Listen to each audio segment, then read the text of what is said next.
Kelly Merrill, and I have the great privilege of serving as the field director for Jill Stein's 2024 presidential campaign and working with an amazing team of organizers, activists, volunteers, and creatives who are rallying to provide a choice for the American people.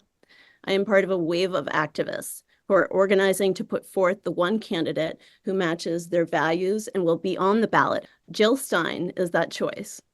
Jill Stein is the only ethical choice in an election some call the most important of our lifetime, and the one with terrifying consequences for inaction. With converging existential crises and unbroken genocidal ties from the past into the present, it is essential that this campaign be an agent of change for a more just and equitable world, and one that centers relationship with people and the planet and submits to the law of nations. It is the only choice that is compatible with life. Tonight, I invite you to hear from leaders who embody these values. Together, we can empower the people, stop the genocide, and honor the earth. Our lives and future generations depend on it. Shaun Littlehorn is an Indigenous activist based out of the Oglala Lakota Nation, and his dedication to clean energy and Indigenous rights derives his professional journey. Shaun works with the Standing Rock Sioux tribe as their communications and development director, where he spearheads clean energy initiatives that underscore his commitment to renewable resources and environmental stewardship. While he's doing that, he also serves as the executive director of the Indigenous Peoples Movement, where he advocates tirelessly for the rights and recognition of Indigenous peoples. His alignment with the Green Party is a seamless extension of his lifelong dedication to Indigenous core values and exemplify his unwavering commitment to creating a sustainable and equitable future. Please join me in welcoming Shaun Littlehorn. Machiapi, Wasichia, Shaun Littlehorn, and Machiapi.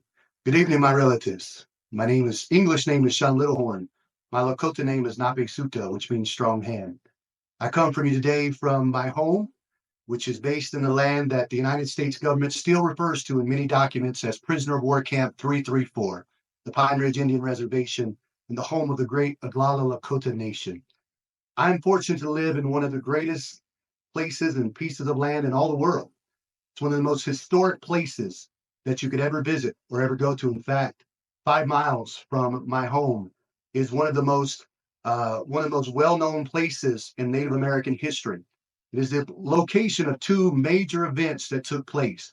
The first one took place in 1890, when the United States Army went down and executed 300 of primarily young children and women, executed them in the cold South Dakota weather, led their bodies there dead, only to pick them up and throw them into a large mass grave that still stands there today. That was the Wounded Knee Massacre, where their only crime that they were assassinated for was simply practicing their spirituality. Because see, in this nation, we the people still has never meant all the people, and religious freedom surely has not been for everyone.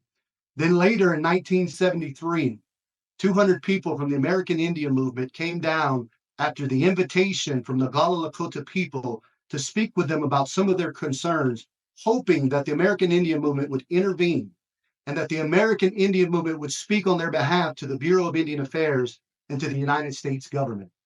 But what happened is that when these 200 people arrived, that the FBI, the National Guard, and other state officials were already waiting for them. And what was supposed to be one-day meeting turned into a 72-day standoff where the American Indian movement had to sacrifice their comfort. They stayed outside in the cold South Dakota winter for 72 days. They had a lack of food and resources. Every night when they went to sleep, they could hear bullets flying over their head as their own government shot at them. But here's the reality, that we and they were at a crucial moment in time where they said that we're going to be a voice for people who don't have a voice.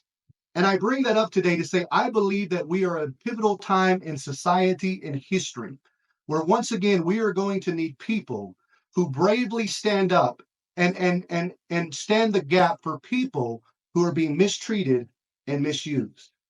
And the reality of it is this, is that their sacrifice led to two of the most important legislations that have ever taken place. The Indian Child Welfare Act and the Indian Religious Freedom Act. Now think about this for a moment. I don't like to tell my age, but I was born in 1979. Did you know that until 1978, if you were a Lakota person or a Native American, it was illegal for you to practice your spirituality? It was illegal for you to pray or to sing in public. Because if you were, you could be arrested and put ultimately into federal prison all the way until 1978. And I am so thankful that there were a people, 200 people, that made it where we didn't have to have an underground religion or spirituality, but we could practice and be who we were. And we are at that time again in history. And I want to share with you real quickly, and that's a long intro. I'll try to make my outro much quicker. But we're at a time in history, once again, where we're needing people to stand. And I want to share with you my time and how I came to the Green Party very quickly. In 2020 elections, I was putting together a video series for Red Road TV called Red Election 2020. And it was during that time that I was interviewing all the third party candidates for president, and we were asking them questions about indigenous issues. And we went Joe Jurgensen of the Libertarian Party and Mark Charles, and we get to Howie Hawkins of the Green Party. I'll be honest with you, I didn't know much about the Green Party at that point. I had heard about Dr. Stein and Ralph Nader and other people, but I knew very little information. The opportunity to hear about them had never been something within the states that I've lived in. And so as he began to speak, first of all, I was taken back because it was the first time I had heard a political party actually talk about solutions. All we talk about in political rims these days are little zingers, one-liners, insults, whatever it is that'll get the social media buzzing and win the popularity points. But he talked about real issues. And so I got off and I began to look it up and I was searching. And as I began to search it, I was amazed by the reality of how similar the Lakota values and the Green Party platform were. Things like how we are to treat Unchi Grandmother Earth. Things about how we are supposed to be good relatives and that we should strive for everybody to have a livable wage and have the basic necessities. You know, in the Lakota culture, what we believe stands in complete opposition to capitalism. You see, we believe that wealth is not defined by what you have or what you store up, but it's defined by what you give away. And I see those same principles in the Green Party. It's not about hoarding or storing up. It's about sharing with one another. And so I want to close out with this thought very quickly as we go forward. I contacted the Green Party and I was like, I'm really interested. I want to know if there's somebody around.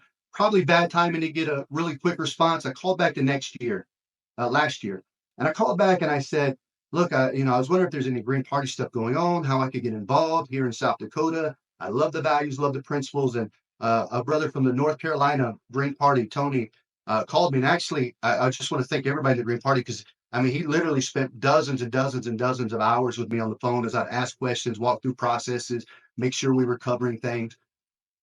But we were able to create and establish, and last year, a few months ago, we received accreditation as the South Dakota Green Party. And even more exciting, maybe, perhaps more exciting, this week, we're going to be going down and delivering over 5,000 signatures that will meet the 3,500 requirement to have an opportunity to vote. And why that is so important is because there is no more crucial issue right now than ballot access for the Green Party. As much as I love Dr. Stein, this moment is bigger than her. As much as I love what's happening in the South Dakota Green Party, it's bigger than that. This is opening up a platform for people whose voices have not been heard, who have not been represented, to actually have representation. And so I stand before you today, or I sit before you today, a proud Lakota person, a proud Green Party member, and a proud supporter of Dr. Jill Stein. And I want to encourage all of you, as this opportunity comes, to give in a way that allows these remote areas, because real change will begin to happen when we get full ballot access. Real voices will be heard, and you can be a part of that. And so what I would say in closing is this: You have an opportunity, whether you have a lot of money or a little money, you have an opportunity to give something. Maybe this month you just decide no Starbucks so that I can make sure that people have access to ballots and representation. And so I want to thank you. I want to thank all you people that have been in the Green Party for so long that have put this thing together and made a way for somebody like me to come in and receive the benefit. I want to thank you that are still giving, even sometimes when there's not much to give, because you want to see the Green Party go forward and you want to see people have representation. Thank you for this opportunity to speak to you. Thank you, Dr. Stein, for stepping in and filling this gap for the people. And all I can say is Matakio Yasi, thank you. Wopula Tonka. Next up, we have Wissam Charafeddine. He is an Arab American thinker, activist, author, entrepreneur, educator, and engineer. He has a master's degree in software engineering from the University of Michigan at Dearborn.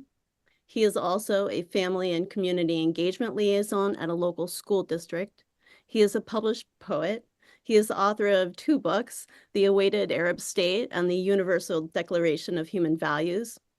He is the founder of multiple nonprofit organizations, such as the Arab American Center for Culture and Arts, Muslimish, and Nadwa Freethinking Society. In addition to his academic background, he has an extensive background in Islamic studies and activism and Arab history and identity issues. Please welcome Wissam. Thank you very much, Kelly, and hello for everyone. I'm very honored to be participating in this historical moment. I want to thank Dr. Jill Stein and the Green Party for the invitation and also for, like Shaun said, all the effort that has been done so far over all these decades to create the grounds for people like me who believe in the values of the Green Party and would find themselves totally isolated without such a great movement, one of the fourth biggest party in the United States, and hopefully in the future it will play a big part in shaping the narrative of this country. I consider it a privilege to be one of the lucky ones who are able to call themselves Americans, and that is because I believe in this country, and I hope and the hope that it carries for all of humanity. I believe in the values of the American Revolution, those values that were born from the womb of the Enlightenment and articulated by the great humanists and freedom fighters who this country was born on their hands, such as Thomas Paine. These values were inspirational to the whole world and continue to be till today an inspiration if it wasn't for some American political performances that sometimes causes desperation from people. Some of these values were solidified by the United States Constitution and complemented by various amendments and Supreme Court rulings, but still find it challenging to be manifested genuinely on the American streets and in the American towns. This awakens us to an important fact that these values need to be defended and nourished, and the American Revolution to uphold the values of freedom, equality, liberty, and the pursuit of happiness is not over yet. And it needs revolutionaries to continue to fight for it. We should not take it for granted. The core of democracy is to have representatives representing the people's values. And when there is no path for your values to be represented, or you are forced to vote for one of 2 opposite values, this undermines democracy. It has always been a time to change the system that undermines democracy. And every year, this need becomes more urgent with the damages to the people and the world that it causes. Today, it's no longer a national urgency or not even a global urgency. It is an existential urgency. As Jill says, we are facing 2 existential threats that are real and scientific: the global environmental crisis that's putting our world at the brink of a no return disaster, and the warmongering crisis that is putting our world at the brink of a nuclear annihilation. This is not even speaking about all the other national crises, from homelessness to poverty to healthcare to student debt to pollution to health crisis, etc. And not even speaking about foreign policy that has been nourishing dictators and supporting genocide and creating wars and feeding right-wing extremism around the world. If we don't speak about any of those, we have one big existential threat that is a more priority than all of that. It's time to reform the way we look at our choices. It's time to reform our electoral system in this country and break the curse of the two-party monopoly. How many polls do we need to be convinced about that? After 68% of the people voted for ceasefire at a time when 100% of the Senate voted against it, 99% of the Congress voted against it. I mean, this only happens in countries where there's no democracy. 47% of voters say they will consider a third party candidate. How many more polls are we waiting for? Gallup survey 2023 in April found that 10% only of Gen Z trusts Congress, 13% trust the president, 14% trust the news, only 30% of Generation Z trust the military and the police. These numbers are scary, and Generation Z are going to be the majority of voters in about 2030. So we cannot accept having only two choices in the next elections, that we can only discuss which one is a worse nightmare than the other. We cannot be in a position to be only facing these two choices. Me here in the Arab American community, we're highly disappointed. I have been a Green Party member since I became an adult, and I have always voted Green Party because I believe in values. I don't care how of a minority it is. I believe I am committed to my values, and I don't believe that my politics should be in opposition of my values. Whoever teach politics in that way it's not necessarily the norm. It's not necessarily what should be accepted. Our values should meet our politics. So this has been the case for me. Well, now the Arab American community here, and in Dearborn, this is the highest population of Arab-speaking people outside the Arab world, and it is the capital of Arab America. The community has made it very clear that we are no longer going to entertain these two choices that are given to us. One of the Arab American leaders stated that the only way we're going to vote for the Democratic candidate is if he becomes better than Jesus and brings back all the children that were killed in the last 105 days back to life.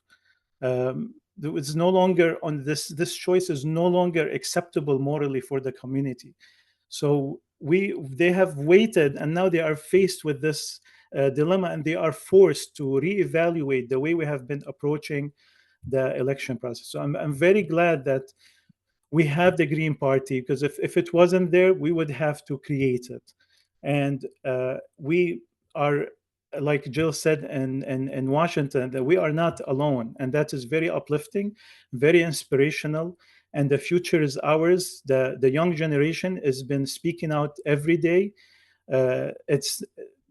Politicians are not being able to do their rallies peacefully because they're being heckled and shown their hypocrisy by protesters, mostly young people, attending these rallies and refusing to accept this lies or ungenuine rhetorics of politics anymore. So we are in a very important time. I want to encourage everyone to. This is not something that really we can take lightly. This can be potentially one of the most important elections in our life, if not in history. So we have to do our part. The least we can do is make our vote count towards changing the system in the country. Don't let people scare us that our voice is going to be wasted because it's not going to have an effect. This is what they have been saying for years, and things have been only getting worse. Well, if 68% of the people are saying no in a poll, why not these 68% of people say no on November 4th? That's what I encourage everyone to do, and join the Green Party. If you read the values of the Green Party, I challenge you to find values that you will stand against. And please, we have to protect these values, because if we don't take it for granted that we will not be victims of oppression of these values being stumbled upon. We thought that genocide is something of history, of the past, while we're living it right now. There are Hundreds of thousands of children today, as we speak, they are drinking polluted water and eating animal food, facing famine. Can we perceive this in 2024 while billions of dollars of food is being thrown every year? That's, this is the reality that we're facing, and we have to take our vote very seriously. Thank you. I'm now going to hand it over for a moment to the newest member of the Jill Stein team, an amazing person, an incredible candidate, and one of the hardest working and most impactful people I know on a team of amazing people.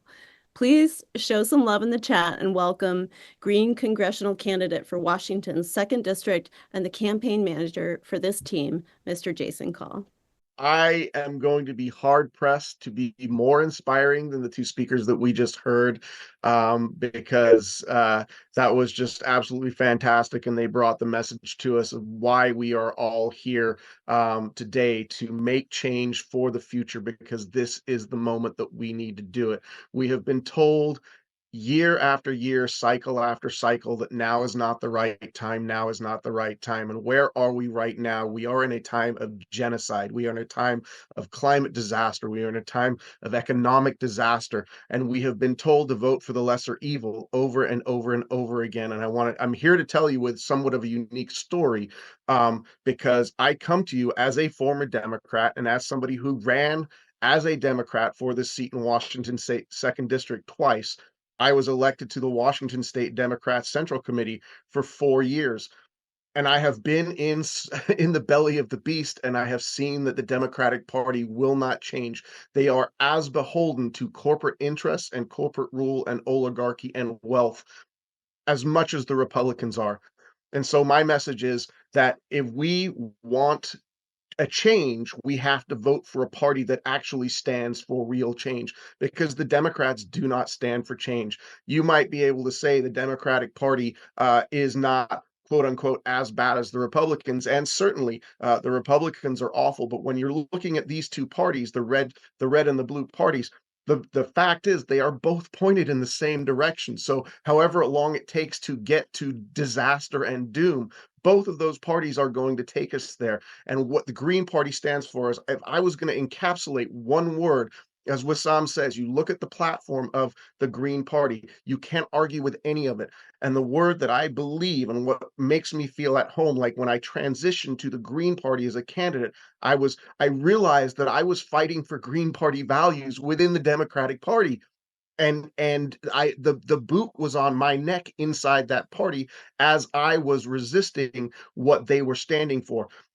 And the word is justice. If there is anything that we stand for in this party, it is justice. It is justice for marginalized people. It is justice for our climate. It is healthcare justice. It's economic justice.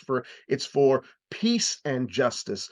So I encourage you to look, if you have any concerns about what might be in the Green Party platform, it's at gp.org, and it's laid out there plainly and clearly, and you can read it. And as Wissam said, I'll say it again, you find something in there that you disagree with, and I believe that you can't do it. So this is our moment right now. It is unbelievable to me that we are in a moment where a Democratic president has brought us to a state of genocide in the world. And this is, I think, if anything is going to really wake people up, even though we have had calamity after calamity prior to this, the fact that we are in a moment where 30,000 Palestinians have been brutally murdered, over 10,000 children, and we've seen the images and we know what's happening now. Reports coming out of Gaza yesterday that say Palestinians are eating grass and drinking polluted water. And I don't know, I have tears in my eyes right now because I don't know how we can let this continue. And we are the ones who have to fight back against it.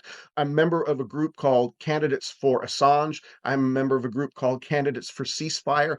And in 3 weeks' time, there's a very real chance that he is going to be extradited back to this country for doing the needed work of a media that is captured by corporate interests.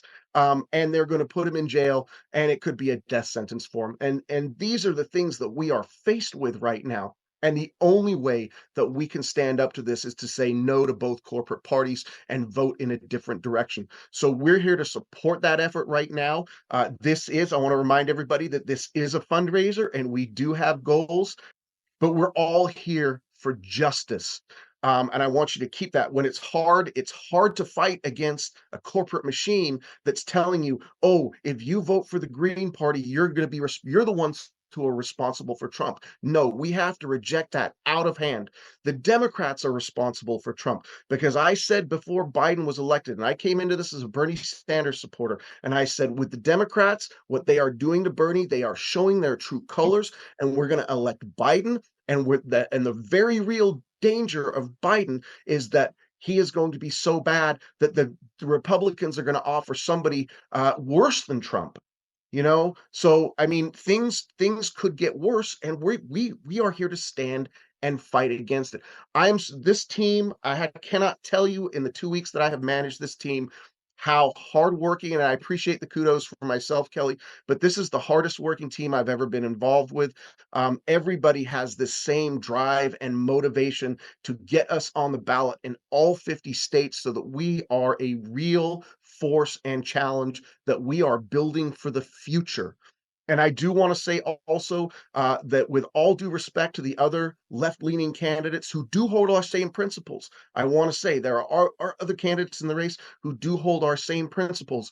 But in terms of what the impact can be in this race, it is the Green Party and it is this race that is going to do it. But I wanted to let you know why I'm so proud to be here in the Green Party, that this is the home that I was always looking for and never found within the Democratic Party. This is just such a fantastic team, and we are motivated. We are motivated to get us across the finish line in every state so that we can give people a real choice. Last but certainly not least, our fearless leader, Jill Stein. Thank you so much, Kelly, and thank you to Shaun.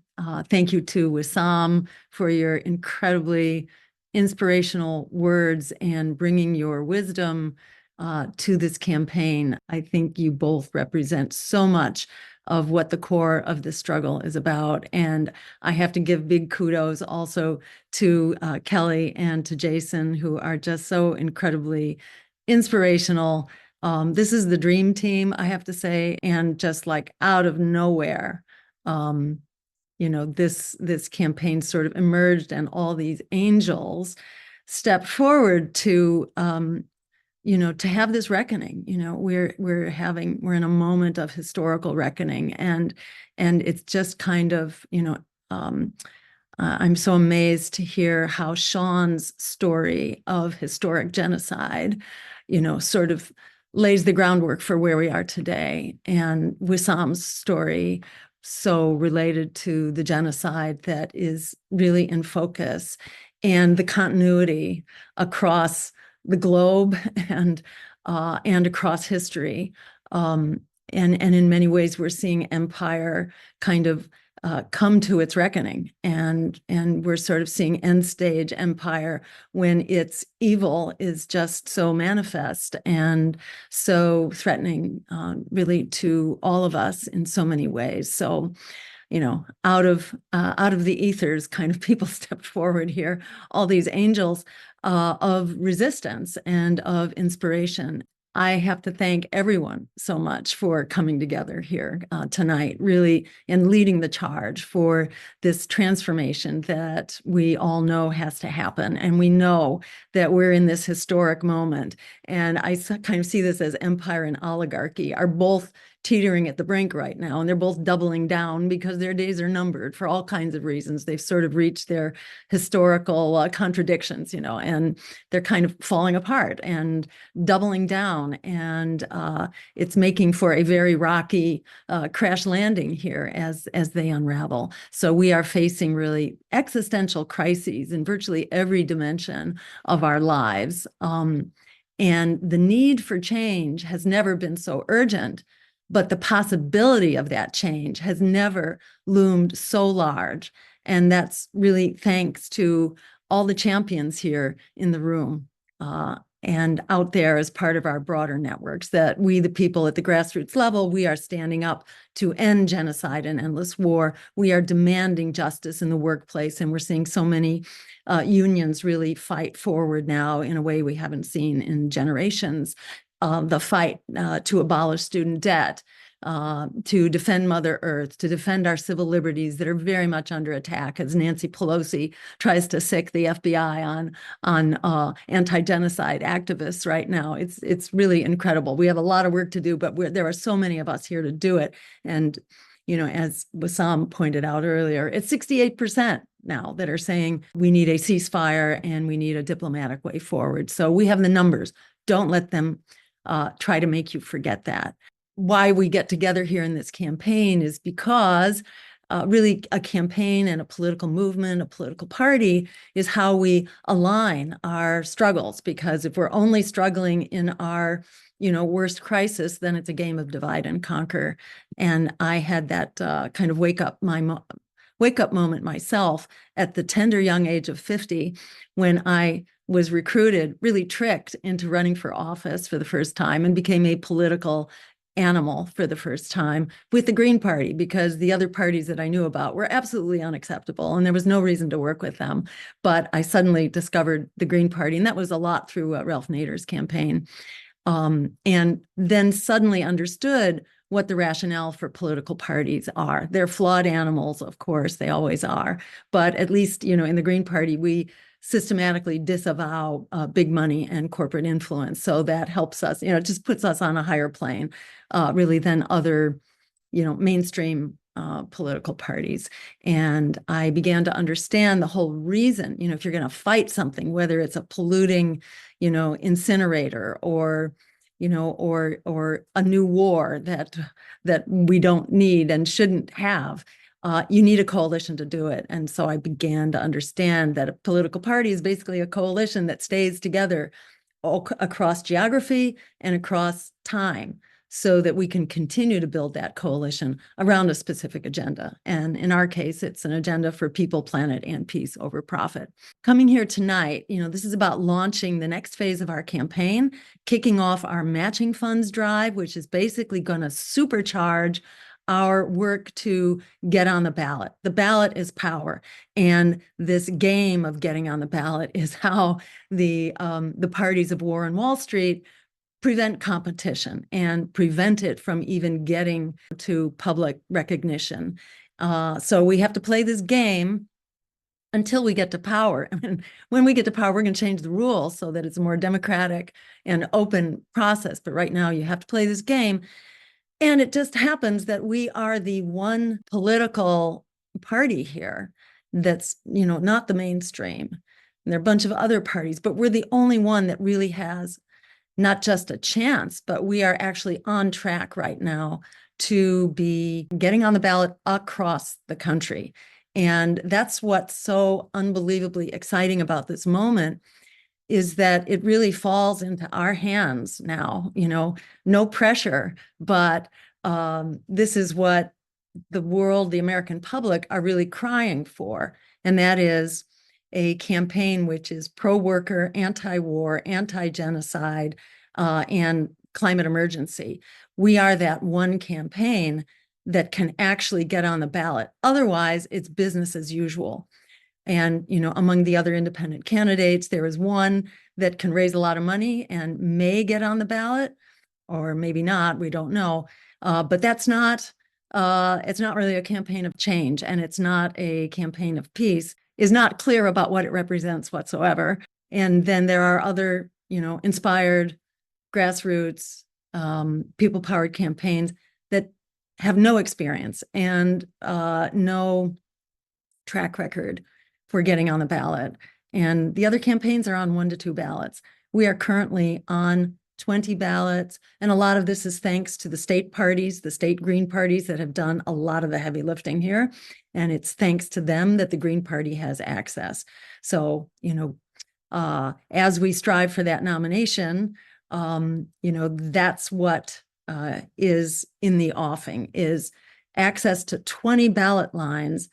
And then we have another 20 ballot drives that are actually underway right now. So almost half of them are in full swing and going full bore, and we have deadlines bearing down on us. We have to be raising money to support these.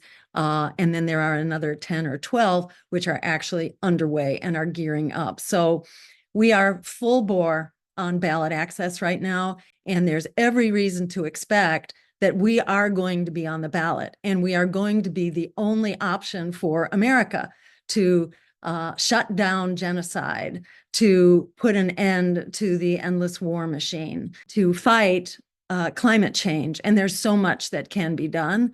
And we also have a crisis of crushing inequality. The Green Party agenda has been about developing these solutions. We have some really wonderful people now who are sort of serving as a shadow cabinet that will be announced soon, some really wonderful and widely recognized people who have come to assist in the battle, and that will be made known soon. But so many things are coming together really to create the ingredients for a transformative struggle. And, you know, the polls are already showing it's 20% of Hispanics, 20% of African Americans, 21% of youth, that is under 35, who have already said they're not voting for the parties of war on Wall Street. So whoever gets on the ballot, you know, that represents this principled alternative has enormous wind at our back. And right now it's looking like we are very strongly in that position. So I would just say, hold on to your hats and let's get down to work, because this is the future that is in our hands. Again, no pressure, but we get to decide, you know, whether we are going to have a world that works for all of us or no world at all, because, you know, that's kind of what we're looking at. And we're not just fighting for an idea here. We're really fighting for our lives and our families' lives, as well as people who are being genocided right now. But lives are at stake immediately, and lives are at stake in the 5, 10, and 15-year outlook as well. So we have a job to do. There could not be a more inspired and committed, dedicated, and wise group of people that are making that happen. And that includes everyone in this room. I want to say to our listening audience right now, first of all, thank you for being here. Thank you for taking the time out of your evening to come and listen to what we have to say. I know some of you, I'm sure, are already supporters of our efforts, but if those of you who are here listening, like, you know, just coming in curiosity to see what the Green Party has to offer, I want you to compare what you just heard in the last 5 or 6 minutes to the last 8 years that we have had under Biden and Trump, and think about the values that they speak to us and the way that they speak to us, and think about what you just heard, and think about what you want in a president and the values that that president should hold. And there is a clear difference. We are talking about justice. We are talking about, you know, in no uncertain terms, we are talking about saving the future. If the future can be saved, it is not going to happen with either the corporate oligarchy war machine parties. It is going to happen with a grassroots movement like the Green Party. And in fact, as Jill says, we are the strongest movement in the country right now. We got our merchandise set up today, and you right here listening to us today are going to be the very first people who have access to that. So I'm going to type in the chat shop.jillstein2024.com. Go ahead and link to that. Take a look at the merchandise we have. We've got hats, we've got shirts, we've got sweatshirts, stickers, buttons. Some people are asking, you know, what can I do out in my community? Talk to everybody. When you are in the grocery line at the checkout, and you're having a conversation with your checker, and you know how the checker says, how was your day today? And you say, fine, I'm out working for the Green Party. And they say, what's the Green Party about? And you get to have a conversation about the Green Party. You are creating new voters when you do that. Talk to your friends, talk to your neighbors. If it's safe for you to do so in your workplace, because sometimes politics are not okay in the workplace, talk to your coworkers about this.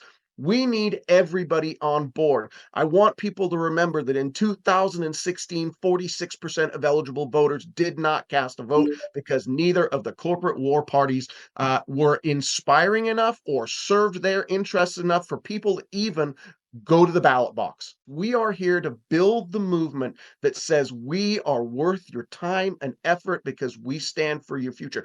I got kids. I got a 17-year-old and a 20-year-old. I am scared for their future right now here in America. And I know other people around the world have it much worse in many places than we do in America. But just as a parent, wanting a child to grow up in a livable future that isn't completely trashed by the climate disaster, I'm fighting for my kids and I'm fighting for all the kids around the world to have that better future. And that's what we're all here for. Justice. Keep in mind that we are here for justice. Let me tell you where we are in terms of how we're going to move this campaign forward. There is a thing called federal matching funds. Now, a lot of people don't like the fact that our politics are so infiltrated by corporate money. We have a system where we can't break free of that. And in the Green Party, we have committed to taking no corporate money. We want nothing to do with that. That's an albatross around your neck. We are free and clear to speak to our values wherever we go because we don't have the war machine or the fossil fuel industry or the for-profit health insurance industry breathing down our necks saying, if you don't do what we want to do in the legislature or on the when you're giving a stump speech, we're going to yank your funding. That's what it's like out there in the corporate funded political world. We have politicians who don't dare speak the truth to the future, even if they know the truth, because what they really want to do is get reelected. And they know these corporations are going to, we already know that. We already know that the corporations are going to be coming after us, but our conscience is clear. We are in this fight for the right reasons. So there's a big pool of public money from all the people who have kicked in their $3 when they file their taxes. And we are going after some of that money. It's called federal matching funds. And what it requires is that a campaign raise $5,000 in each of 20 states in such a way that nobody's individual contribution will count more than $250. So if you give, for instance, $1,000 to our campaign, only the first 250 of that counts towards the matching funds, right? So that means you have to have a diversity of people willing to give up to $250, but if you give $10, then that whole $10 counts towards the $5,000. If we get 20 states each to get raised $5,000 in this way, again, contribute $250, and that's kind of where it maxes out for that.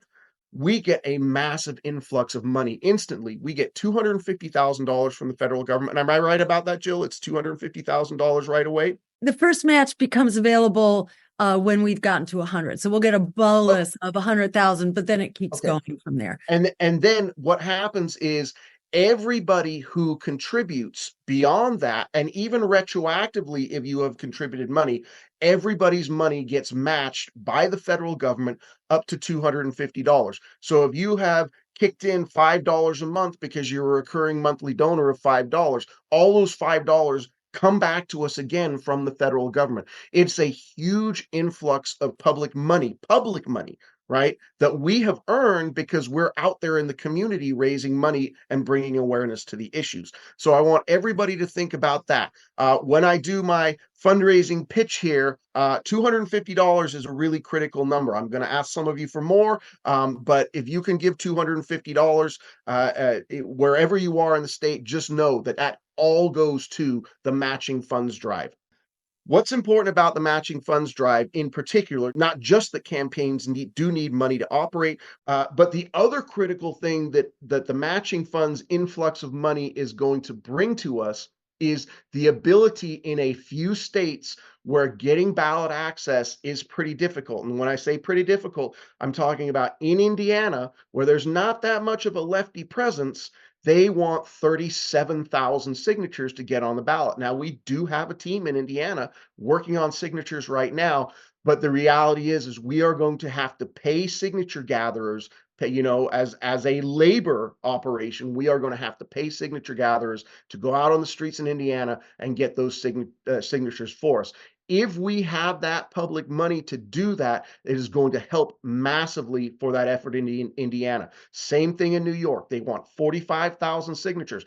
Now, why do they want a signature total so high? Doesn't that seem egregiously high? Of course it does. We have two corporate parties who make the rules and who are trying to keep other smaller parties off the ballot. That's really where this comes from. Because here in Washington State, we only need 1,000 signatures in Washington State, and it's not going to be very difficult for us to get them here. But in some of those states where we're working really hard, like Nevada, we're about half the way in Nevada. We still need another 5,000 signatures in Nevada.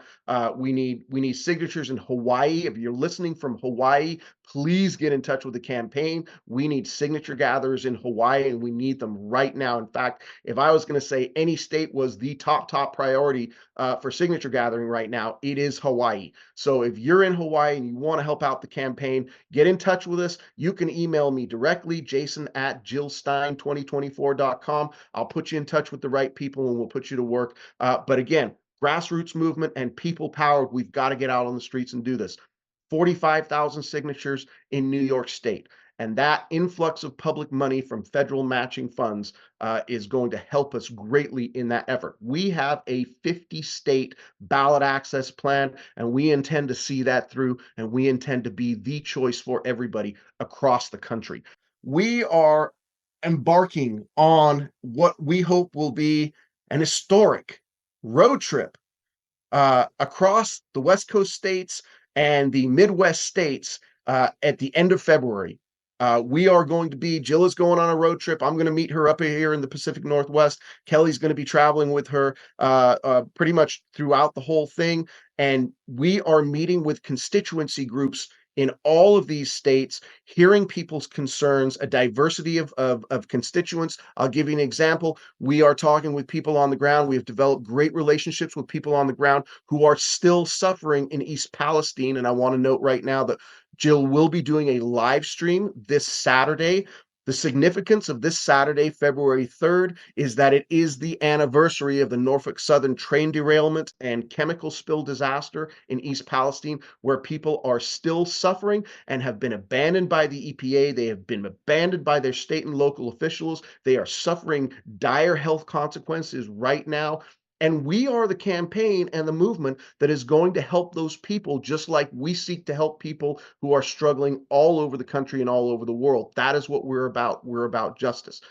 So we're going to be meeting with people in East Palestine. I'm going to rattle off where we're going to be. We're going to start the road trip in Las Vegas. We're going to go to Portland, Oregon. We're going to be in Seattle, Washington. That's my hometown. We're going to be in Los Angeles. We're going to be participating in some pretty high level debates with a certain candidate that Jill had mentioned, not by name, but it's gonna be a showdown. We want to show the American people on a big stage that we have the right values, the right principles, and the strength and the power and the vision to lead this country forward. And we get to start that with debates coming up here in about 3 weeks, and I hope you'll pay attention to the news on that.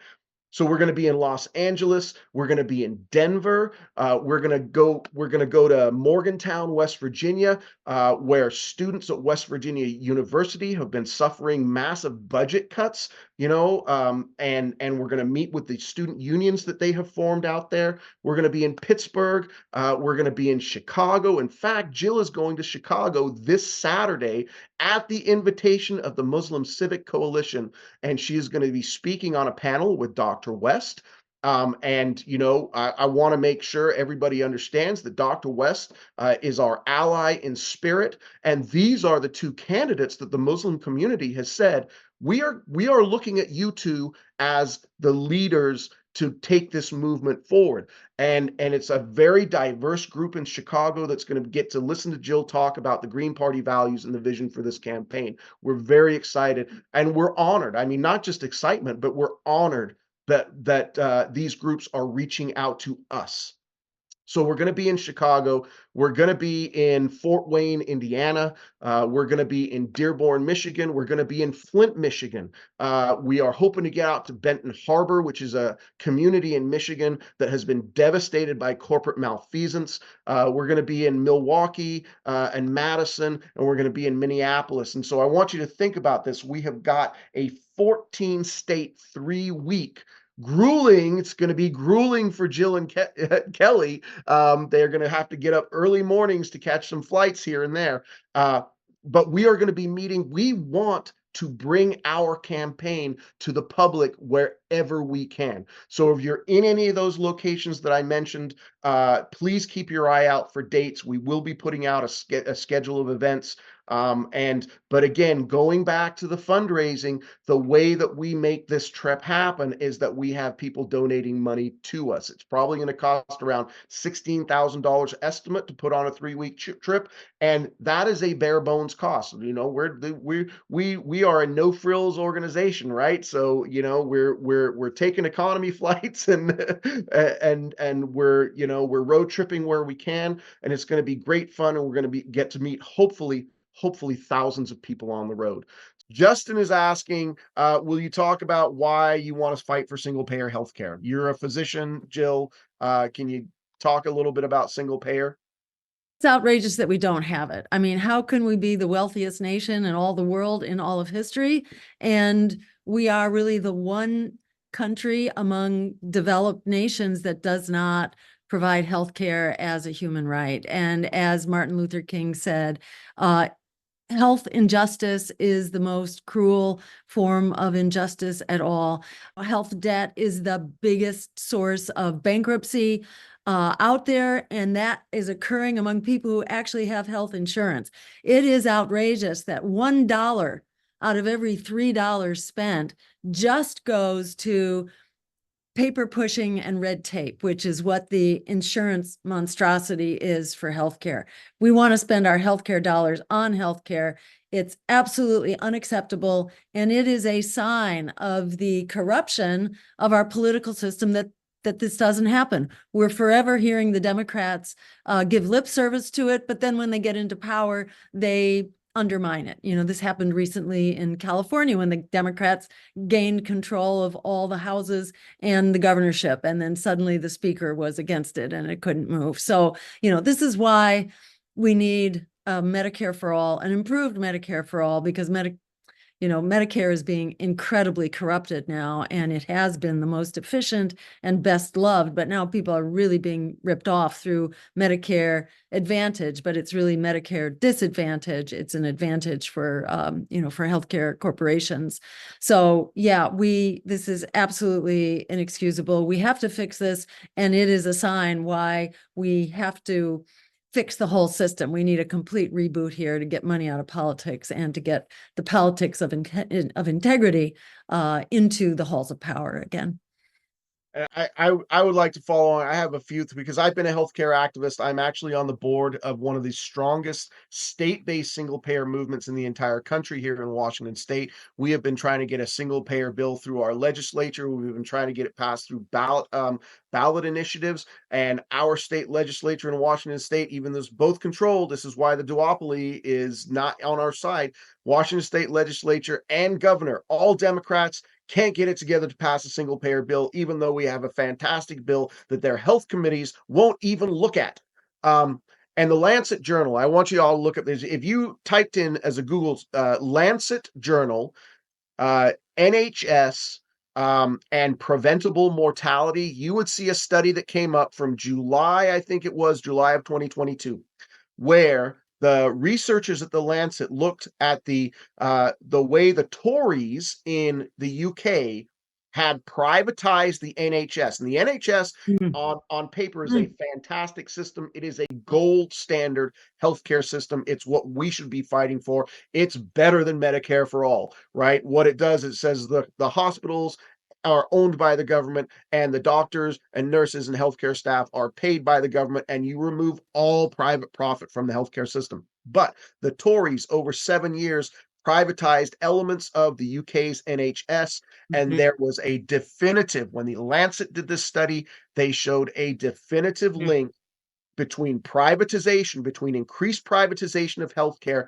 and increased preventable mortality. And it is absolutely stunning to me that that is shown on paper, and people still think that the health insurance system, the for-profit health insurance system we have in America, is functional and just in any way. The more private money gets into healthcare, the more people are going to die unnecessarily. And that is just a stunning statistic. And I think if everybody knew that and understood that, there would be no question about how we need to change our healthcare system. And it's somewhere around, I think it's 70,000 deaths every year that are due to a lack of health insurance. You know, it's just jaw-dropping. You know, 1 out of every 3 COVID deaths as well was tied to a lack of health insurance and therefore a lack of supportive health care. So it's just they said that upwards of 350,000 lives could have been saved through COVID if we had a single payer system. Not only that, the Congressional Budget Office did a study of single payer and said that it would save us $430 billion every year. Not only does it save us $430 billion every year that can be spent on other things, everybody is covered. Nobody goes bankrupt. Nobody goes into medical debt. Nobody gets denied services. The private insurance model denies people health care. They are not providers. They want you to think that they are providers. They are deniers. That's what makes this, you know, even more outrageous. The excuse is used that we can't afford it. No, actually, we can't afford not to do Medicare for all because it saves so much money. It's basically like half $1 trillion every year that's just going down the drain. And you know, to my mind, the problem is not the lack of single payer. The problem is the incredible corruption of our political system. And this should really be fixed by a systemic fix, which is to throw the bums out, you know, and bring a real politics of, by, and for the people into the halls of power. The last question I want to ask comes from Ann Monash in San Diego. When will you speak out on the Equal Rights Amendment that Biden has been refusing to tell the archivist to publish? The ERA would improve the fight for abortion rights. Only Williamson and recently West spoke up for the ERA. And Jill, I believe we talked about this just a few days ago. Can you address that? Yeah, absolutely. I mean, it's nuts. It's been what, 2 years since the threshold was met that By the Virginia? required number of states had now signed on. And Biden knows that, says that he will, you know, submit it to, you know, the archives. I think it's like the National Archives or something that makes this legitimate then. And it then becomes the Equal Rights Amendment for women. And, you know, how can we not be asserting equal and supporting equal rights for women in this day and age when, you know, the hourly wage for women is what, like 20%? 78 cents on the dollar. Yeah, so it's down by 20%. You know, it's just it's outrageous. So yes, we haven't announced it yet, just because they advised that there be a certain time lapse between the last person. I don't know, maybe it was Dr. West who endorsed it, but we are next in line for the announcement. And thank you so much, Anne, because I know you have been a real driver for this, and just really appreciate all the work that you're doing that enables us to step up to the plate here and lock in. So thank you so much. There will be a 28th Amendment to the Constitution. If there's a Jill Stein presidency, there will be no question about it. Remember, there are going to be 3 or 4 corporate candidates on the ballot. And so that's, you know, Democrat, Republican, maybe RFK, and no labels, which is really an AstroTurf kind of corporate front group. So that could be 3 or 4 candidates that are all splitting the corporate vote. So I'd say all bets are off for what could happen in this campaign if we have our campaign on the ballot across the country as the one vehicle for anti-war, pro-worker, anti-genocide, climate emergency campaign. That's so many communities right there that have a lot of votes. And if we can get the word out through social media to young people who are not voting in large numbers, and that's largely through social media. So with that, I think we bid good night and a big thank you to everyone. And we'll be in touch early and often. And we got a job to do.